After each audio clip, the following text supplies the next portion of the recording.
Дали можеби за денеска има вакви најави за лица кои што би можеле да бидат транспортирани на лекување во странство? Според сегашните информации немаме некоја нова информација во однос на тоа дали некои пациенти денеска дополнително ќе бидат транспортирани на странските клиники со оглед на тоа што некаде околу 9 часот заседава кризниот штаб, па повеќе информации ќе имаме практично после 9 или 10 часот, односно откако ќе заврши состанокот на кризниот штаб. Од оно што е досега познато, 111 пациенти моментално се на лекување во клиниките во странство. Сите се во стабилна здравствена состојба, меѓутоа десетици пациенти се исто така тешко повредени. Вчера вечер десетина пациенти беа транспортирани на странските клиники, од кои што тројца во тројца во Турција се извинувам, а 7 пациенти во Шпанија. Дека 7 пациенти се транспортирани на шпанските клиники, потврди од шпанската амбасада, изразувајќи надеж дека побрзо ќе оздрават, меѓутоа и да искажат нивната поддршка во однос на лекување на македонците во овие тешки денови. Исто така, последниот транспорт вчера вечер бил направен со 20 повредени лица во Чешката република. Инаку меѓу овие 111 пациенти кои што се на лекување, 30 се наоѓаат во Србија, 15 во Бугарија, 12 во Грција, 9 во Турција, меѓутоа исто така има повредени пациенти во болниците во Австрија, Словенија, Литванија, Белгија, Италија, Полска, Шведска, Турција и Норвешка. Во продолжение на новите детали по однос на транспортот на повредените пациенти во странство слушаме во продолжение. 111 лица во странски болници, со тоа што тука има динамика, предпоставам дека денеска завршуваат преносите во странските болници. Утрото тоа беше Турција 3 повредени, Шпанија 7 повредени и последниот транспорт мислам дека ќе биде Чешка со 2 повредени. Заврши потребата од лекување во странство? Да, затоа што заврши доаѓањето на нови повредени во македонското здравство. Многу работиме на тоа, меѓутоа веќе мораме да размислуваме на враќање на децата и мислам дека веќе во понеделник ќе ги имаме првите враќања. Да, како што слушна гледачите, во понеделник веќе се најавени првите враќања на повредените пациенти по несреќата што се случи во Кочење. За сите останати кои што се лекуваат во странство, владата обезбедува платен смештај, меѓутоа и трошоци за патување за членови на семејството. Имено веќе е добро познато во јавноста дека е донесена владина одлука за префрлање на 30 милиони денари на сметката на службата за општи и заеднички работи. Согласно последните изјави на директорот, досега се потрошени 3,5 милиони денари по однос на сместување на 142 лица. Станува збор за лица кои што имаат некој повреден член на семејството, а се лекуваат во странство. Во телевизиско интервју вчера вечер Томовски каже дека она што ние како СОЗР правиме првично контактирање, детектирање на лицата, пренаоѓање на нивните телефонски броеви, секојдневно контактирање, односно на секои 3 часа им се јавуваме на луѓето и ги прашуваме, ги помагаме логистички заедно со амбасадите кои се во земјите каде што се лицата. Засега за 142 лица обезбедени се сместување и авионски карти.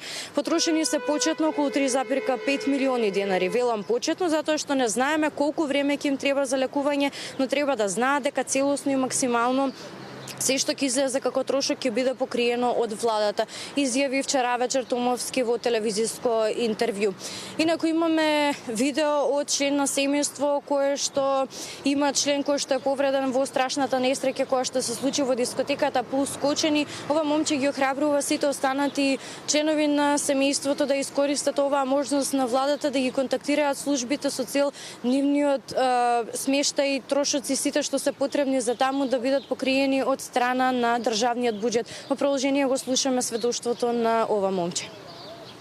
Добар ден. Ние сме за една од засегнатите фамилии во пожарот кој се случи во дискотеката Пулс. Моментално сме префрлени на лекување во универзитетската клиника ЛКХ во град Австрија.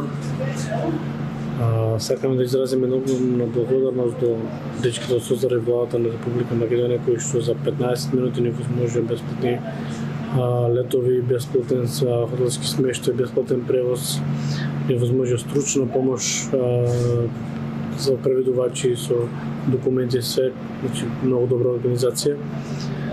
Сакам исто така да апелирам до луѓето кои што се засегнати со овој проблем ни во оваа ситуација да не се срамат, да се јават на бројот, да се обезбедат бесплатни сместувања, хотели, да бидат до нивните дечиња. Во болниците исто така имаме стручен тим кој што се грижи за нас и да дава информации и прекрасно води лекувањето до сега. Можам да кажам дека трите дечиња што дојдоа со нас дека се во добро состојба, веќе се префрлили на нормален одол. Исто така сакам да упутам една огромна благодарност до дечките кои што се мобилираа, кои што живеат во град. Дојдоа во преку 40-50 души. Во огромен број дојдоа да на располагање се да пружат секаква помош од сместување, од било каква помош. Надеваме се дека све ќе биде на добар ред и дека сите ќе се отидеме заедно тука да живи, здрави и среќни. Господ, Бог сите нас. Несреќата се случи. Македонија тагува. Вчера беа покребани голем дел од загинатите во островниот пожар во дискотеката Пулс во Кочани. Меѓутоа, прашањето што се поставува сега во овие моменти е каков ќе биде процесот на рехабилитација. Психолози, педагози, психијатри се испратени во Кочанската болница. Од Министерството за здравство информираат дека зајакнати тимови од вакви стручни лица се достапни 24/7 за граѓаните на Кочани. Апелираат до сите граѓани кои што чувствуваат потреба од ваква стручна помош да се обратат до овие стручни тимови и дека ќе добијат. Веднаш по несреќата од Министерството за образование и наука испратија посебни протоколи и насоки до родителите по однос на тоа на кој начин треба да се соопшти веста за оваа страшна несреќа. Меѓутоа, социолозите апелираат во целиот овој процес да се вклучат и наставниците, директорите, педагозите и психолозите во училиштата на децата, да им дозволат да ги почувствуваат практично овие емоции, да не ги потиснуваат, меѓутоа следува еден навистина долготраен и тежок период на опоравување, ако може така да се каже. Во продолжение да ги слушнеме деталите за предлозите на психолозите, социолозите за начинот на рехабилитација. Психолози, психијатри и останати стручни лица се во Кочани и се на располагање за потребите на граѓаните во овие тешки моменти. Од Министерството за здравство потврдуваат дека зајакнати медицински тимови се натерени и се достапни за граѓаните.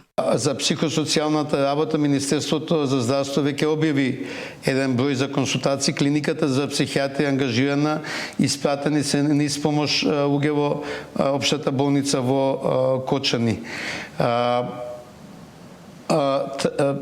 Траумата е огромна во цела земја, посебно во Кочани, Облешево, Виница, местата каде што има погинати. Веднаш по несреќата од Министерството за образование и наука испратија низа препораки до родителите за постапување во вакви вонредни ситуации.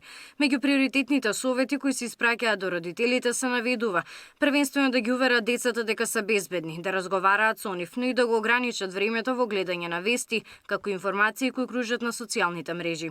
Експерти по социологија истакнуваат и важноста на воспитно-образовните професори во овој ковен период, да стават приоритет на разговорите со децата и за време на часовите, а емоциите да не се потиснуваат. Дозволете им на децата да ги исполат своите емоции.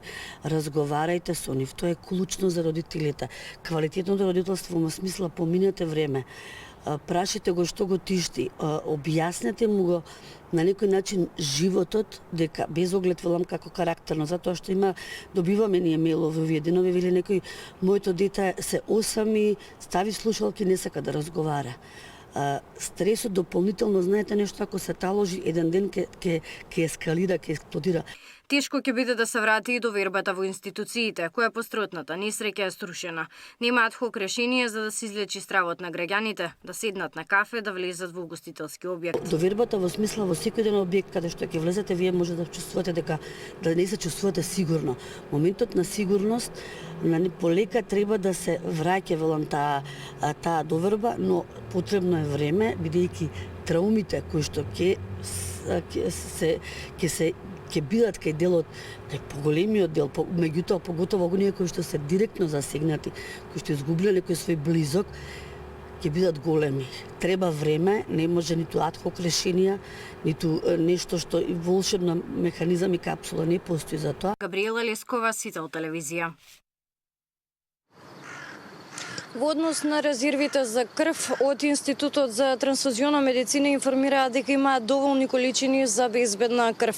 Во моментот Институтот располага со 13.134 единици свежо смрзната плазма и 2.473 единици еритроцити од сите крвни групи. Ги замалуваме граѓаните, порталите и медиумите да не објавуваат невистините информации поради сензитивноста на состојбата прават пореметување на годишниот интегрален план за крводарување, стои во соопштението на Институтот за трансфузионна медицина. Да сумираме, 111 лица согласно последните информации се на лекување во странство. Во понеделник се најавени враќање на одредени пациенти повредени во несреќата во дискотеката Пулс во Кочани. 72 пациенти се наоѓаат на приватните и скопските клиники. Закажан е состанок на крижниот штаб за во 9 часот и официјални изјави предпоставувам веднаш после состанокот на кризниот штаб. Деспино остануваме на терен со најнови информации, се гледаме исто така за помалку од 1 час.